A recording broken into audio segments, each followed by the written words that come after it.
They said it would never survive a real fight.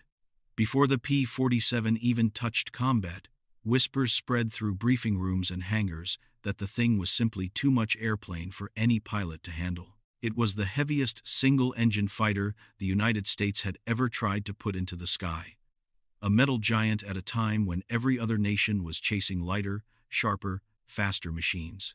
The first time crews saw it rolled out, some swore it looked more like a flying oil drum than a warplane.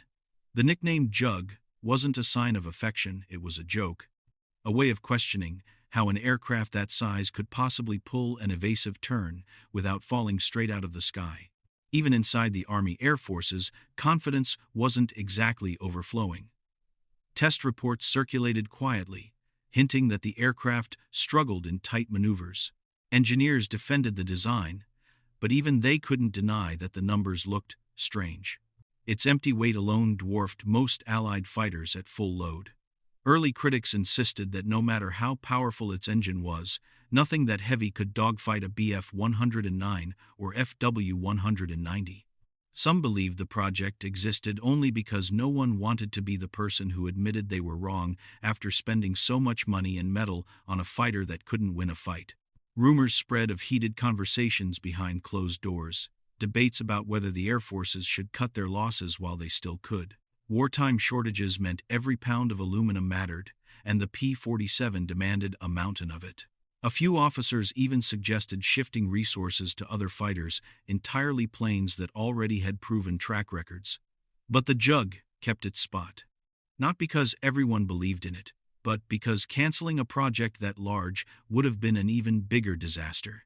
Pilots weren't shy about their concerns either. When early units got their first look at the Jug, reactions ranged from curiosity to disbelief. Training instructors warned that it needed long runways and that its climb rate lagged behind the lighter fighters they were used to. Some doubted it would ever keep up in combat. Others joked that if things got bad, maybe the enemy would surrender out of shock at seeing something that absurd trying to fly toward them. But the thing about rumors is that they only hold power until someone tests them. And all the doubts, all the system failures, all the jokes about how the Jug is too heavy to chase anything except its own shadow, they started cracking the moment. Pilots began pushing the aircraft far past what anyone expected. Deep down, a few flyers sensed there was something about this giant that didn't match its reputation. Something hidden beneath the layers of metal and machinery. Because for all the doubts swirling around it, the Jug was carrying a secret one that no one fully understood yet. And once pilots discovered what that massive airframe was truly capable of, everything about the so-called too-heavy-to-fight fighter would flip on its head.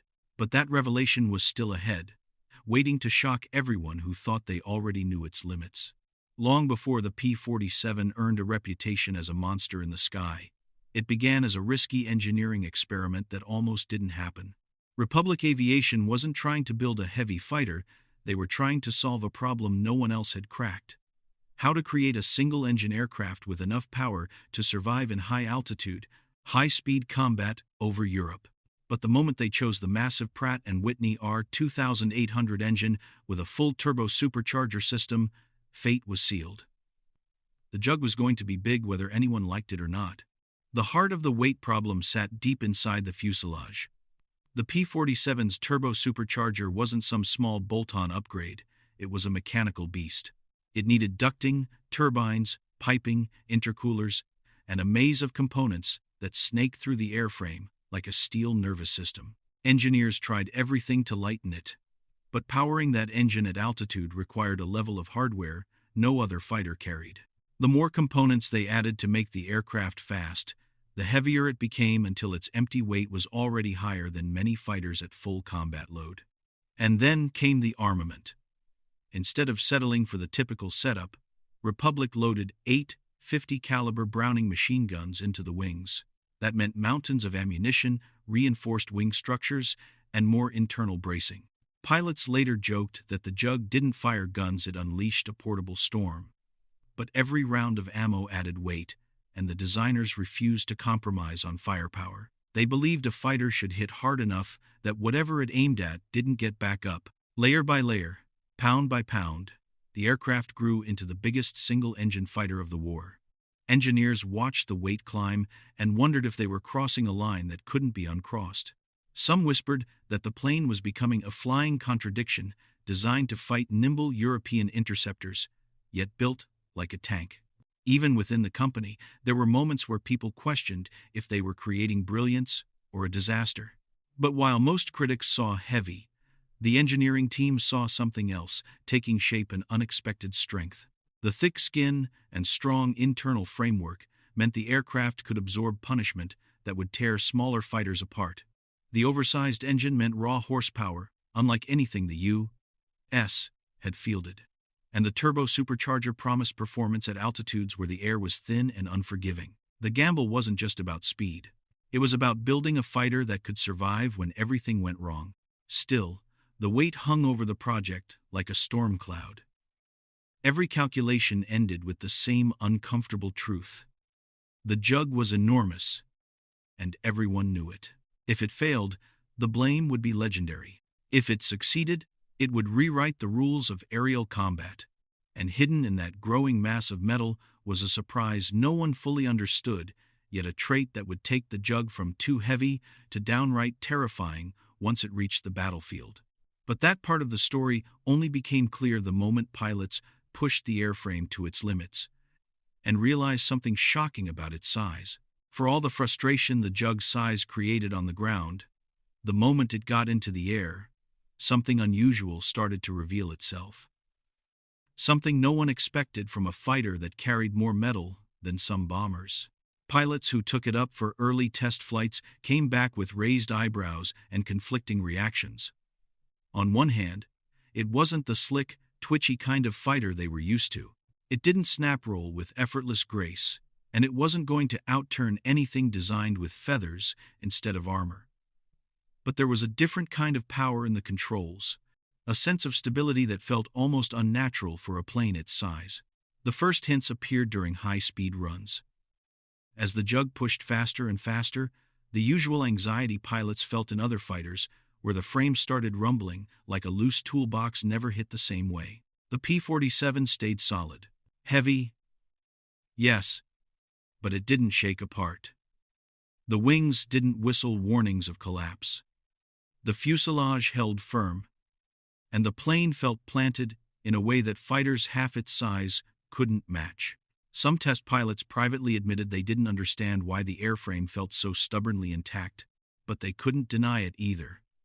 The jug didn't scare easily. Even more surprising was its ability to absorb punishment. The thick skin and rugged internal bracing originally needed to support that massive turbo supercharger network ended up giving the aircraft a toughness no one had intentionally designed for combat. Engineers didn't set out to create a flying anvil, but that's exactly what they had built. When armorers and mechanics examined early test units, they realized the jug could lose chunks of metal, take impacts across the wings, or come down hard on a landing and still be ready for another flight with only minor repairs. Stories started circulating quietly within test groups, planes coming back with hydraulic failures yet still controllable, engines coughing but refusing to quit, control cables stretched but not snapped. Pilots began to trust the jug in ways that surprised even themselves. "It's like the thing doesn't want to die," one early tester wrote in a report that was half technical note, half disbelief. And then came the discovery that completely flipped the script, something tied to its weight, but far more interesting than anyone realized.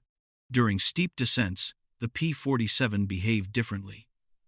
Where other aircraft flirted with dangerous vibrations or structural limits, the jug dug in and accelerated like a dropped hammer. The heavier it was, the more momentum it carried. And the more momentum it carried, the harder it was for anything else in the sky to follow. Pilots didn't fully grasp the importance of this yet, but the clues were obvious. This wasn't just toughness. It wasn't just firepower. This was an aircraft with a hidden advantage that changed the way it moved through the air itself. And once combat pilots pushed it further, once they dove harder, deeper, faster than the manuals recommended, they uncovered a truth that transformed the jug's entire reputation. Because what looked like a flaw on paper was about to become the most feared move in the sky, and nothing the enemy flew could match it. Pilots didn't uncover the P-47's most terrifying strength during some controlled test or engineering experiment. It happened by accident, in the middle of a moment that should have ended in disaster.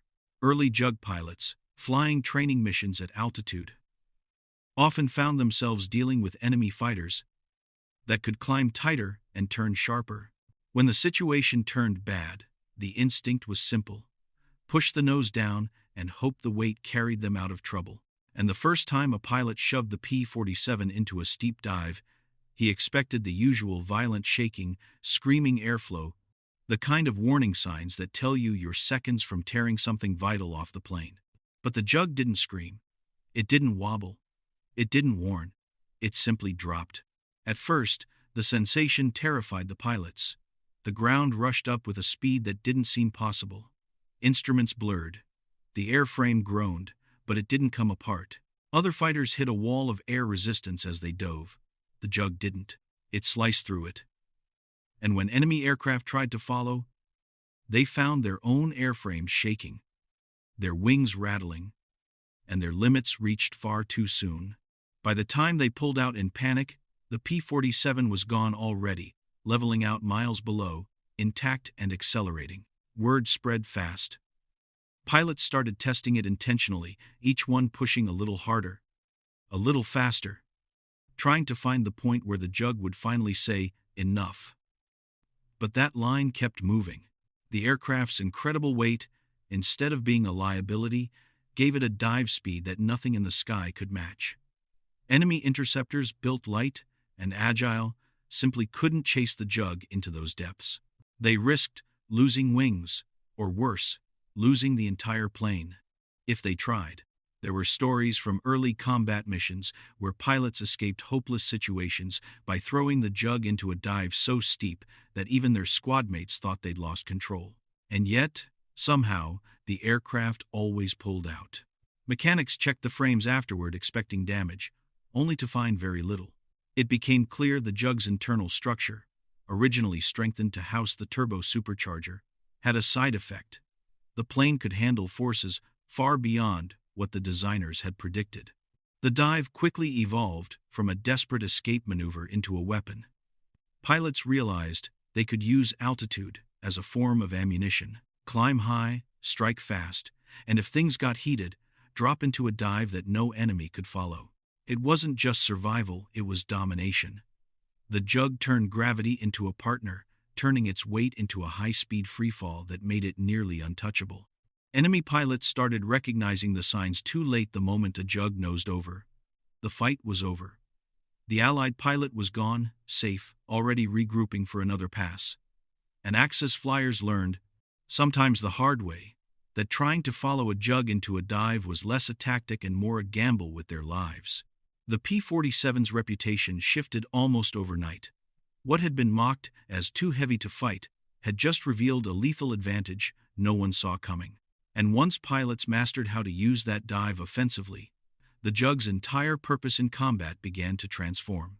Once pilots understood what the JUG could do in a dive, everything about the way they fought began to change. The early days when pilots tried to fly the P-47 like a lightweight interceptor and lost fights because of it faded fast.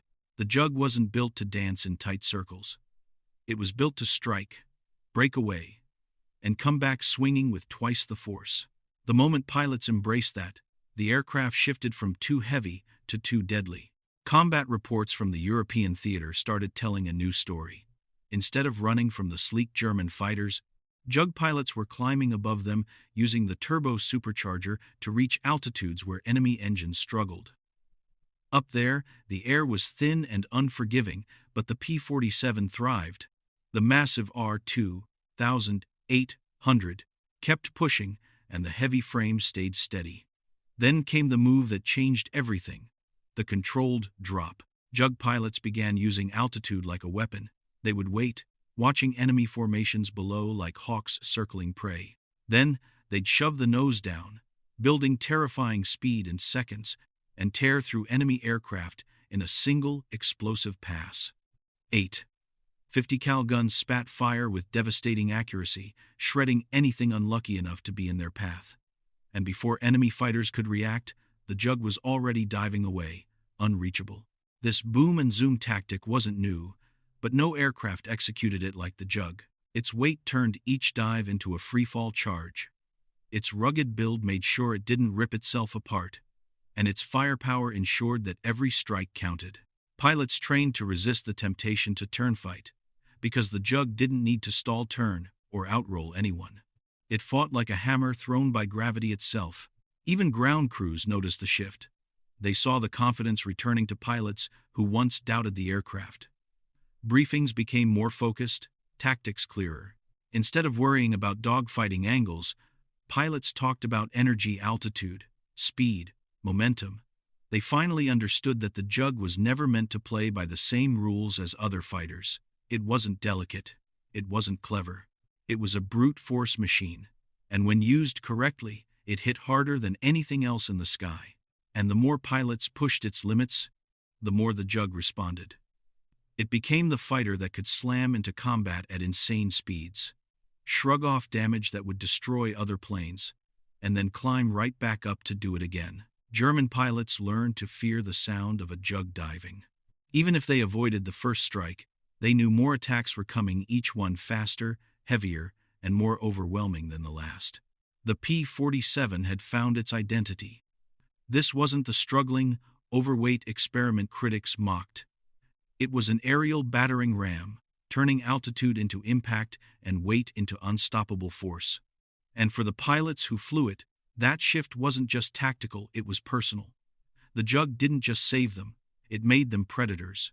But the true proof of the Jug's power came from the men who rode it into the fire and lived to tell the stories nobody believed at first. The true reputation of the P-47 wasn't forged in boardrooms or engineering labs. It was built in the sky, by pilots who pushed the Jug far beyond anything a sane person would attempt. These weren't polished, neat stories from training manuals. These were the tales pilots told in mess halls with wide eyes, hands still shaking, knowing that no other fighter on Earth could have brought them home after what they'd just flown through. One of the earliest legends came from a mission over France, where a Jug pilot took a direct hit that punched a hole the size of a fist straight through one of his cylinders. On most aircraft, that kind of damage meant a spiraling descent into nowhere. But the R-2800 didn't quit. It coughed, shook, threw oil everywhere. But it kept running. The pilot later said the plane felt angry, like it refused to give up.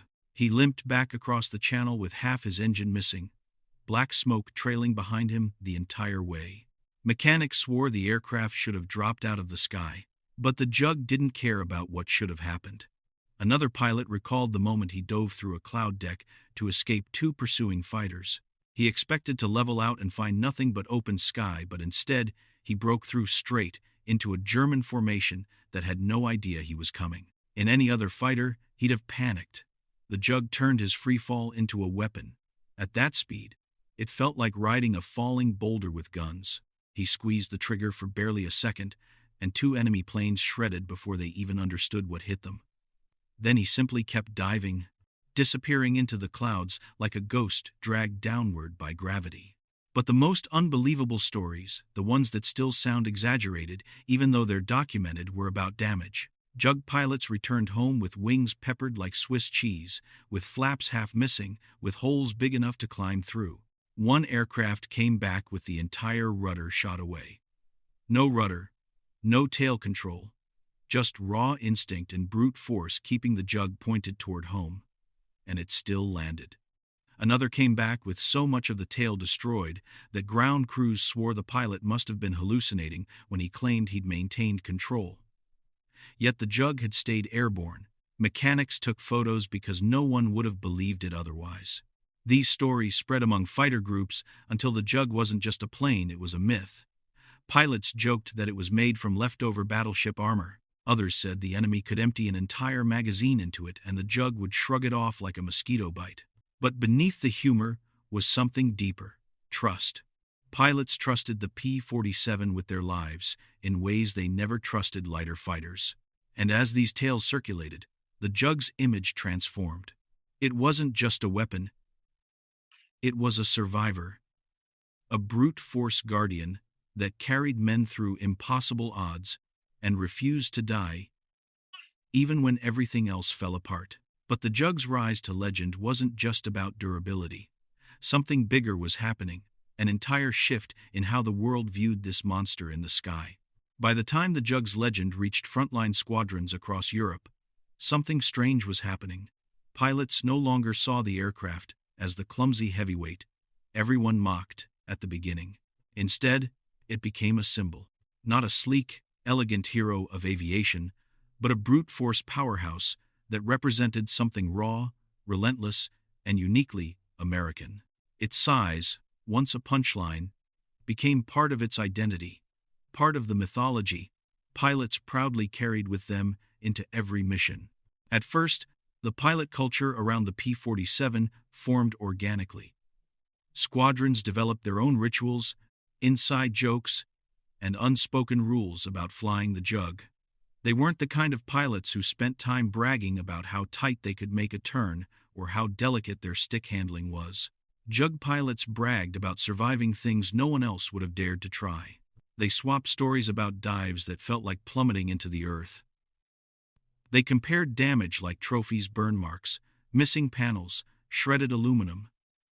Instead of finesse, they celebrated resilience. Then came the nose art.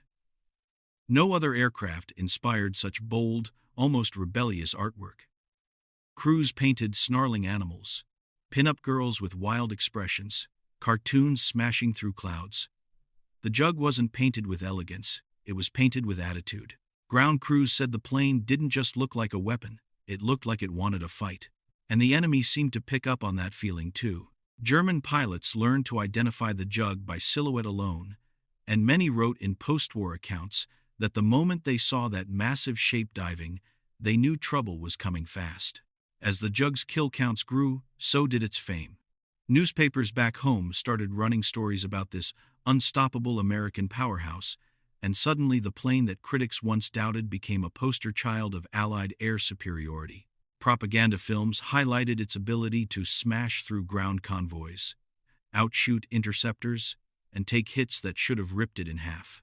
Even pilots flying other fighters admitted, sometimes grudgingly, that nothing hit harder or survived longer than a Jug. Then the rivalry with P-51 pilots ignited. Mustang pilots loved to brag about range, elegance, and dogfighting finesse. Jug pilots countered by pointing to the destroyed convoys, the smoking tank columns, and the enemy fighters they'd blasted apart in dives that no Mustang dared follow. It wasn't hatred, just an unspoken competition between two very different philosophies of combat. If the P-51 was a scalpel, the P-47 was a sledgehammer. And plenty of pilots preferred the sledgehammer. Commanders noticed something else: morale. Jug squadrons fought with a confidence that bordered on swagger. The plane's survivability meant pilots pushed harder, took calculated risks, and came home even when missions went sideways. That kind of confidence changed entire units. It made pilots braver. It made missions more aggressive. And in a war where momentum mattered as much as machinery, that psychological edge was priceless. The P-47 wasn't just a fighter anymore, it was a cultural force within the air war, reshaping how pilots saw themselves and how the enemy saw them. But the Jug's climb to icon status also sparked a debate that still refuses to die: a question about what truly won the skies over Europe. Even after the war ended, long after the final missions were flown, and the last P-47 seconds were pushed into storage hangars, one argument refused to fade. Ask a room full of pilots what fighter really won the skies over Europe, and the debate erupts instantly. The P-51 Mustang is the favorite for many: sleek, elegant, long-legged, the kind of fighter that looks heroic just sitting on the ground. But the Jug supporters never stay quiet. They point to something deeper, something grittier, something the kill counts and range charts don't fully capture. The debate lives on because the roles of the two fighters were so different. The Mustang escorted bombers over long distances, guarding the lumbering formations that hit Germany's industrial heart. That was glamour work, planes flying high into enemy territory with cameras rolling and reporters watching. The Jug, meanwhile, did the jobs that didn't get headlines. It dove into the teeth of ground fire. It smashed through armored columns. It ripped apart supply lines and rail yards and convoys. It fought low, dirty, and brutally close, often returning with dirt blasted into the paint and bullet holes punched straight through the wings. And when it came to air-to-air combat, the numbers tell a story many overlook. The P-47 racked up thousands of confirmed kills, often while performing missions that demanded punishing dives, screaming climbs, and non-stop exposure to flak. Its victims weren't just fighters. They included fast-moving bombers, interceptors, and aircraft that tried to escape by diving away, only to discover the Jug didn't surrender altitude. It turned it into a weapon. Pilots who flew both aircraft offered telling insights. Many admitted the P-51 felt lighter, faster on the stick, easier to maneuver, but when things went wrong, when the fight spiraled out of control, when bullets tore into the airframe, and the sky turned into chaos, they trusted the Jug. They trusted its armor. They trusted its dive. They trusted its ability to take hits, keep flying, and bring them home when the mission became a nightmare. That kind of confidence can't be graphed. It can't be measured in fuel range. It's something pilots feel in their bones.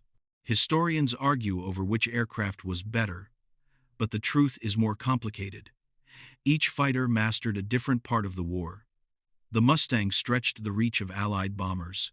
The Jug crushed the infrastructure that supported the German war machine. One opened the door, the other kicked it down. And yet, the debate endures because the P-47's legacy is harder to quantify. The dramatic dives, the impossible survivals, the missions flown through storms of flak, those aren't neat statistics. They're stories, carried by the men who lived them. Stories that say the Jug wasn't just effective, it was essential. The P-51 may have worn the crown of elegance, but the Jug wore something just as important: the reputation of a fighter that never backed down, never broke apart, and never stopped punching. And in the end, that leads to the question that ties the entire Jug story together: why the very flaw that once doomed it ended up being the reason it became unstoppable.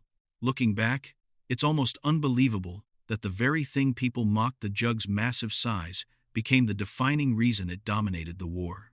What started as a flaw grew into an advantage so overwhelming that no enemy aircraft could replicate it. That weight wasn't dead mass. It was momentum. It was stability. It was survivability. It was the difference between a fighter that followed the rules of aviation and a fighter that bent those rules until they snapped. The P-47 wasn't supposed to be a legend. It wasn't designed with elegance or charm or the kind of sleek lines that make pilots fall in love at first sight. It was built around a monster of an engine, a jungle of turbo supercharger plumbing, and enough metal to make engineers question their sanity. And yet, as the war dragged on, the Jug proved something far more impressive than grace. It proved resilience. When other fighters reached their limits, the Jug kept going. When others stalled out of a dive, the Jug went deeper. When others shook apart under fire, the Jug brought its pilot home anyway. Its weight gave it a dive no one else could follow. Its weight allowed it to soak up damage like no single-engine fighter had any right to withstand. Its weight made the airframe into a fortress, a platform that could unleash 8 smoking barrels of 50 cal power without drifting off course. That mass didn't just define the P-47. It protected it, empowered it, and turned it into something ferocious. Pilots who flew it understood this better than anyone. They knew the Jug wasn't a ballerina. It was a heavyweight boxer with an iron jaw and a punch that hit like a freight train. They trusted its muscle. They trusted its thickness. They trusted the way it held together when the sky erupted around them. To fly a P-47 wasn't to fly a delicate machine, it was to strap into a rolling blast of metal and horsepower that dared anything in the air to get in its way. Even today, the Jug doesn't always get the spotlight. It doesn't photograph as beautifully as the Mustang, and it doesn't carry the same romantic mythos. But when you dig into the missions, the numbers, the personal accounts, the near-impossible survival stories, the truth becomes impossible to ignore. The P-47 didn't win because it was pretty. It won because it was unstoppable. The fighter that critics dismissed as too heavy to fight ended up rewriting the way pilots understood aerial combat. It turned gravity into a weapon, turned altitude into dominance, and turned brute force into a tactical edge no enemy aircraft could counter. Its greatest insult became its greatest strength. And maybe that's the real lesson buried in the Jug story. Sometimes, the trait everyone doubts becomes the trait that changes everything. The P-47 wasn't just a fighter, it was proof that raw power, pushed to its limits, can rewrite destiny. A plane once considered a mistake became the one thing every enemy pilot feared to see diving out of the sun.